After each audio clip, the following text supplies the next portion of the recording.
to you from Resistance headquarters. It's all the green. It's all of the Business Heretics. That's the born false And modern contemporary. Provide the information that you need to thrive as an independent, to build a climate and carve out true empowered success.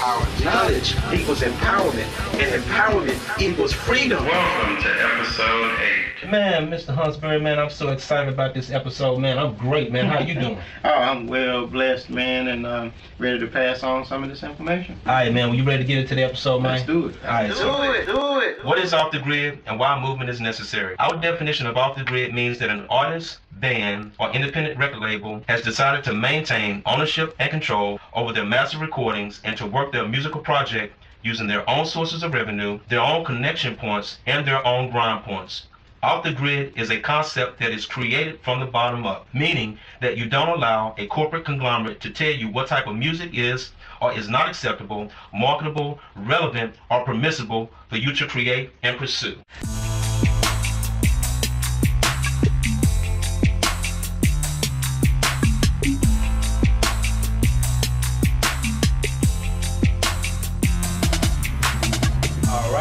man, the things you need to know, Mr. Huntsberry. Man, you need to know what we got for you here, man. This is critical. It's one of my favorite subjects. Yeah, this separates us from the other boys, man, because we're trying to give you substance, not fluff. It's the real. It's the real. Mm-hmm. So what we're going to talk about today, Mr. Huntsberry, is dealing with producers and, producer agreements, because that's the normal document that you have to use in order to deal with producers. Right on. Now, we talked about on last episode, we talked about collaboration agreements. And the difference with a collaborator versus a producer, the collaborator is somebody that you work with all the time. You guys co-write on a consistent basis. Mm-hmm. Producer is somebody that you don't normally write with, but you like a track that he's done and you want to secure that track for your project. Right. Now, in dealing with producers, there are normally 3 different arrangements that we can try to work out with that producer. The first arrangement is what they call a master track buyout, Mr. Huntsberry. Right. Now, with the master track buyout, what you're telling the producer is, look, man, I love your track, love the song, but I just want to pay you once. Mm-hmm. I just want to buy you out. Let me buy all the rights so I won't have to do all that extra accounting or what have you. Keep it simple. Keep it simple. I don't have to worry about no back end. They don't have to account to you like you said, Ms. Huntsberry. It's a one-time payment. You get all the rights. Once that contract is signed, then you become the owner of that track. And most of the time, it costs a little bit more rather than the other alternative. Now, producers might not like that comment that he.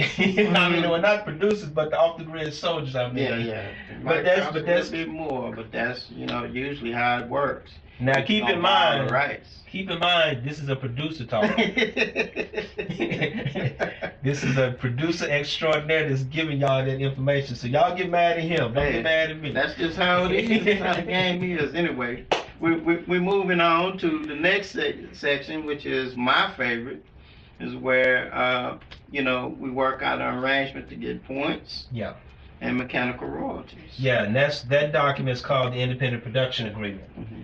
And like Mr. Huntsberry just alluded to, the difference between the master track buyout and the independent producer agreement is, first of all, it's not a one-time payment. You don't just pay the guy one time and he's out.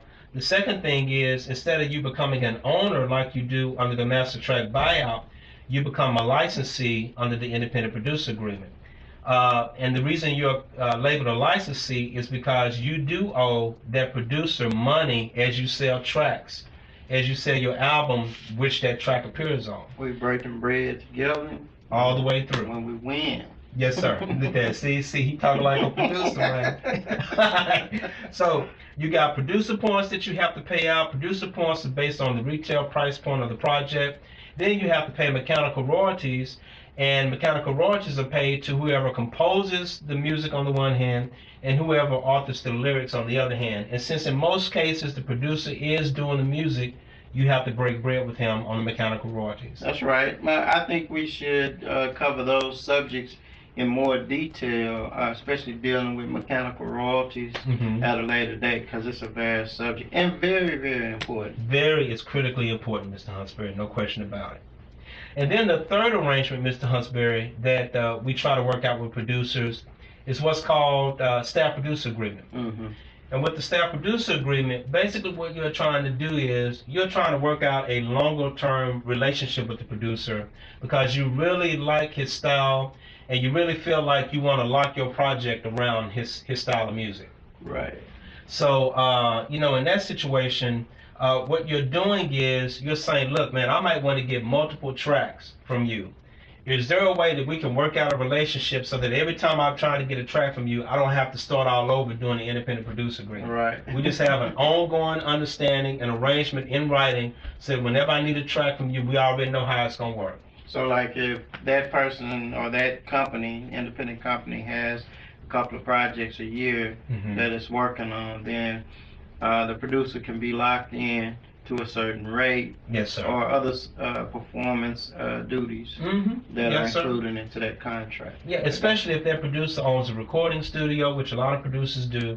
You can lock in to a situation where you try to do what they call an all-in, so that you're not paying a producer fee, then you're paying his studio fees. You try to get a package deal with the staff producer agreement. That makes sense. All right. So, Mr. Huntsberry, man, those are just to recap. We've got 3 arrangements that we try to work out with producers and / beat makers. I don't like that term, beat makers, but some people know that term. But producer / beat makers, we're trying to work out traditionally 3 arrangements. 1, master track buyout, where you buy all the rights out from the producer for a one-time payment. Number 2, independent producer agreement, where you license the music from the producer. In exchange for that, you pay him 3 points as a producer, as a traditional producer point royalty, and then you pay him mechanical royalties for the publishing rights. And then the third arrangement is what they call staff producer agreement. With the staff producer agreement, you're attempting to work out a longer term relationship with the producer so that you don't have to keep coming back to the table every time you want to use one of his tracks. Yes, sir. All right. So, man, that's the things you need to know to be successful off the grid. We hope that was beneficial for you. Please give us your feedback, your intel, your questions, your concerns.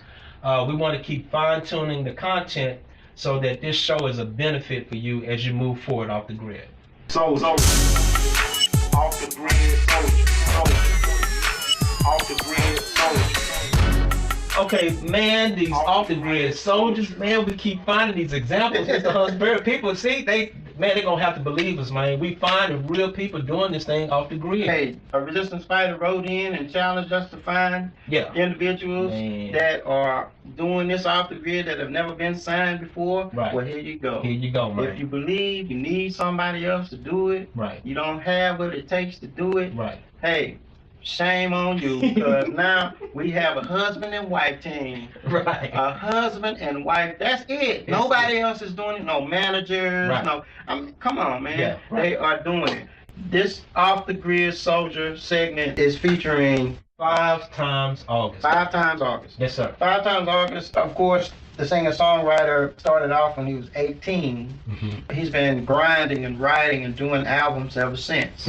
And he got married, and then he found his partner, to actually push through. Oh, he got the right one, He baby. got the right one, baby, that's for sure. They have had great success. They've been in the top 10 on the unsigned MySpace music charts. They were able to, through their grind, get stuff on television shows for MTV, ABC, CBS, Fox, CW, Oxygen Channel, HBO. I mean, they have really been grinding that side of it as well. Man, they flipped the script and got on TV. Hey, diversification. Right, they got actually moving music through TV. Moving music that way. But for the rest of this program, click on part 2. What have you done? What are you doing? And what will you do for the movement? We'll see you guys next time. Thrive off the grid until you can leverage to get back on the grid on your terms, if you so choose.